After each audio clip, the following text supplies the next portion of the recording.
original Zucky's was birthed the month after I was birthed, and it was at the mouth of the pier in the old Ocean Park.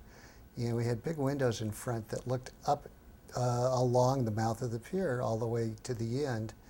And it was a comfortable but not lavish restaurant. It really felt like a family place.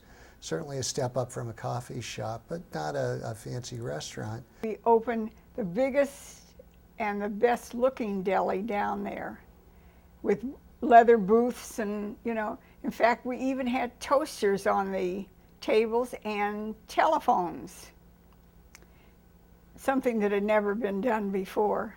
All of the people who came in were very friendly, and they all knew Mom and Dad because they were there so often. So in some ways it was very much like a family as people came in. Everybody who came in was a regular. It was like Cheers, you know, how'd you like to go to a place where everybody knows your name? Everybody knew Dad, everybody knew Mom. To begin with, we served the best corned beef and pastrami in town, and we cut it by hand instead of by machine, you know.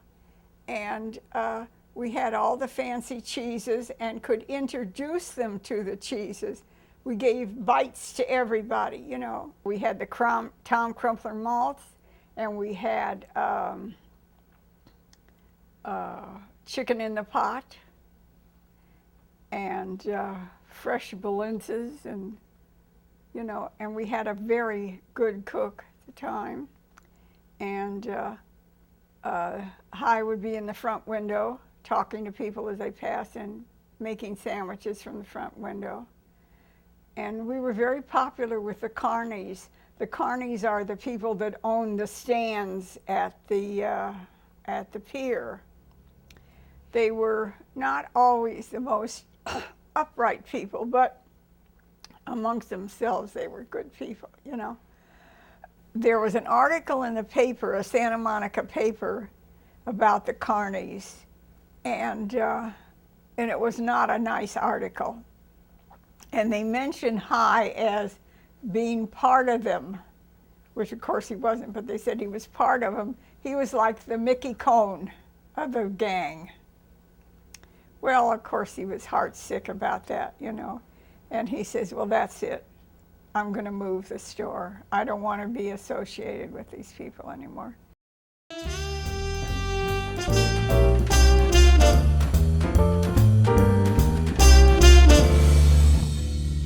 We found a location in Santa Monica. The city fathers didn't want us there. They said they had one Jewish merchant and they didn't want another.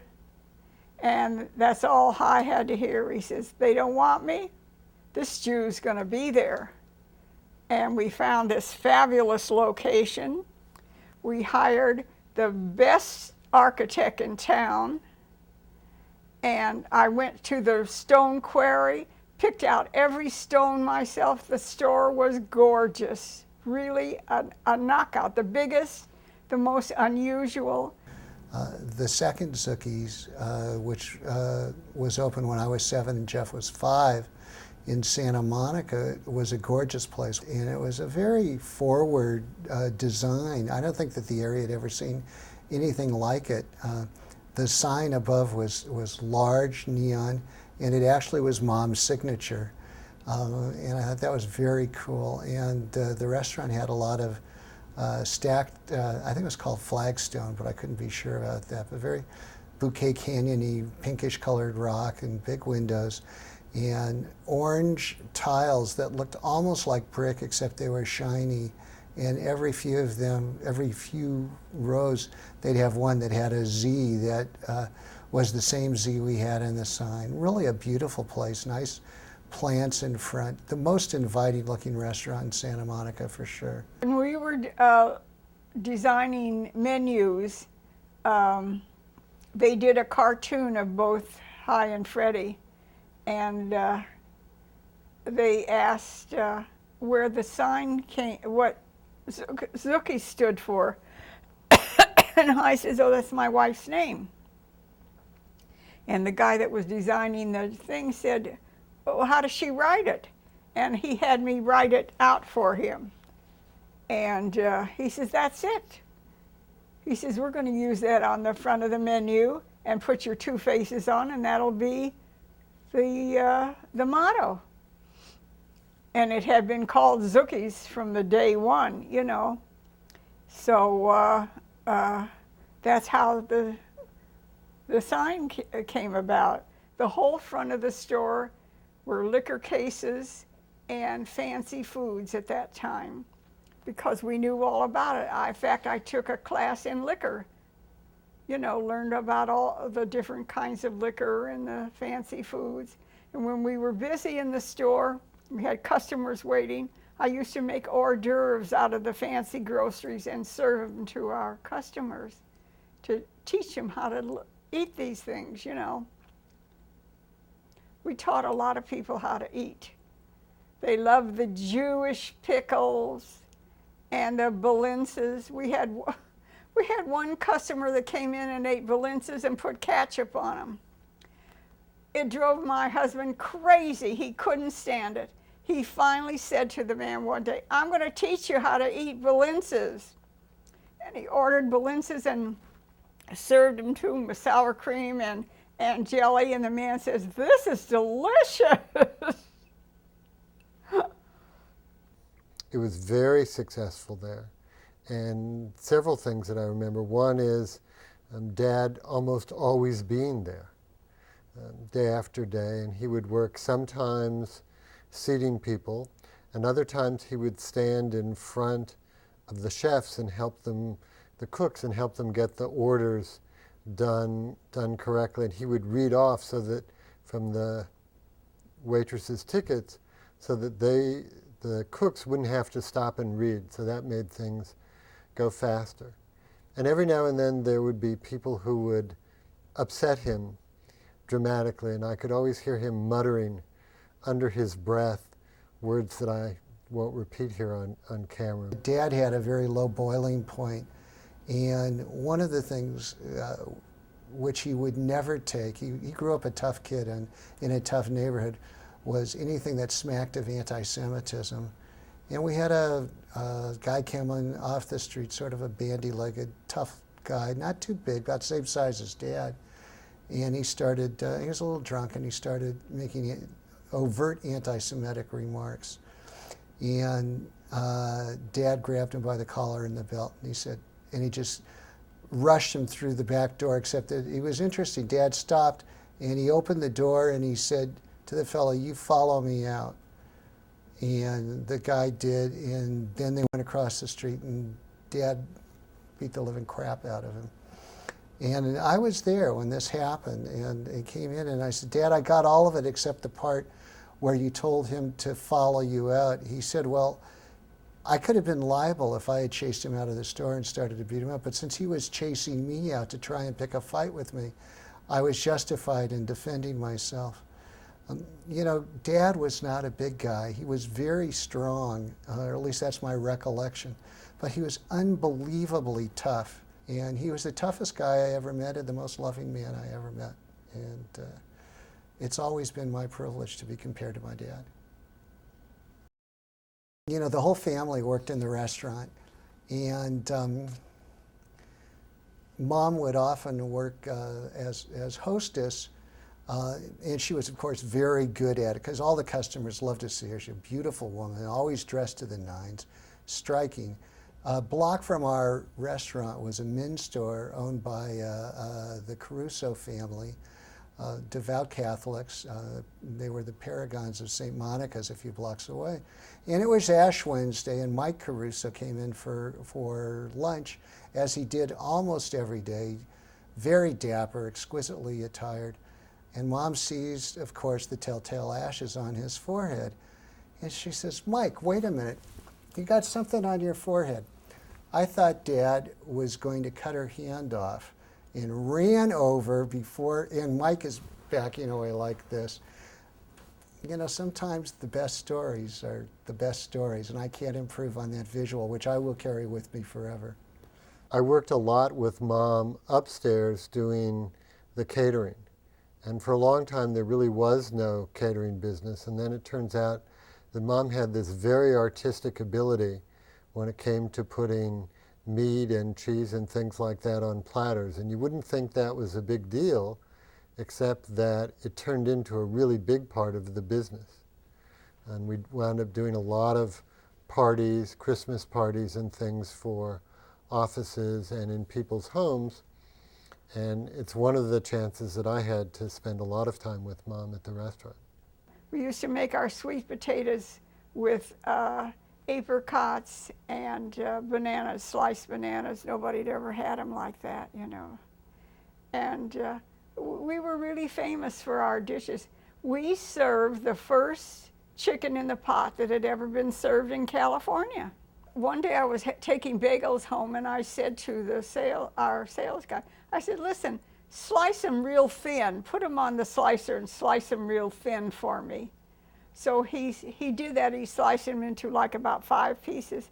And I saw it, and he says, why are you doing that? You're only causing trouble for me. The lady standing next to me said, I want my bagels just like hers. Well, that started with the bagel thins. Oh, we had all the movie stars, all of them. We were famous for movie stars. We had the whole UCLA football team. We had people from radio come, you know, the commentators and like that. We always had somebody interesting in the store.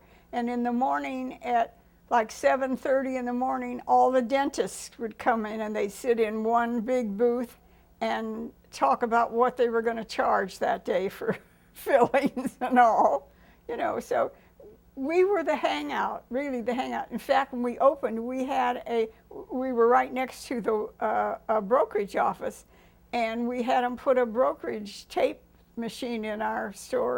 Zucky's was the place where Santa Monica grew up around, certainly the business and financial district. And the fathers and mothers, if you will, of Zucky's, of Santa Monica, all came to Zucky's frequently.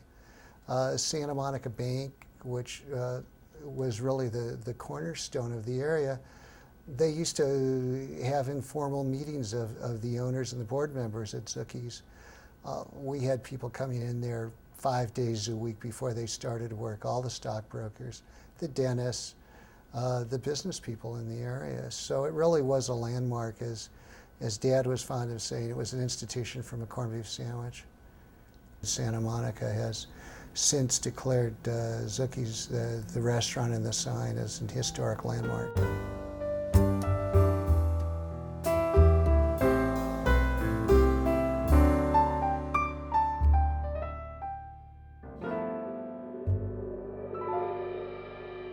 SOVA and the deli are linked inseparably closely, because it turns out almost anyone that I meet who grew up in Santa Monica or Los Angeles has a connection to one or the other.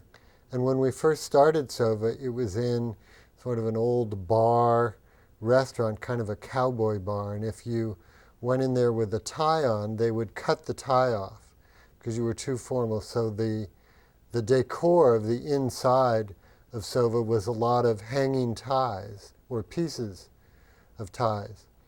And it started pretty small and grew quite dramatically. And it grew out of this notion that primarily I think that Dad had first, but certainly Mom encouraged him and joined in on this philosophy, and that was, boy, if there's somebody really hungry, we're going to do something about that. So when people came to the deli and they couldn't afford to eat, Dad would find a way, you know, to get them some food, and that just sort of became an extension that turned into SOVA.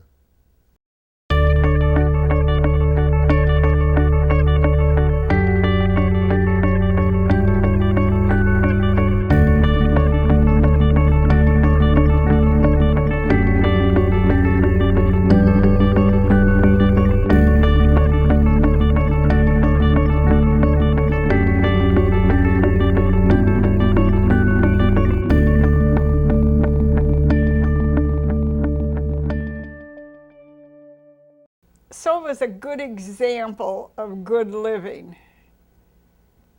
You try to pay back for what you've gotten in this world. SOVA, Dad came home and he said to Mom, he says, there are people who don't have enough to eat. We need to do something about it. We had a lot of elderly Jewish people coming in the store at the beach.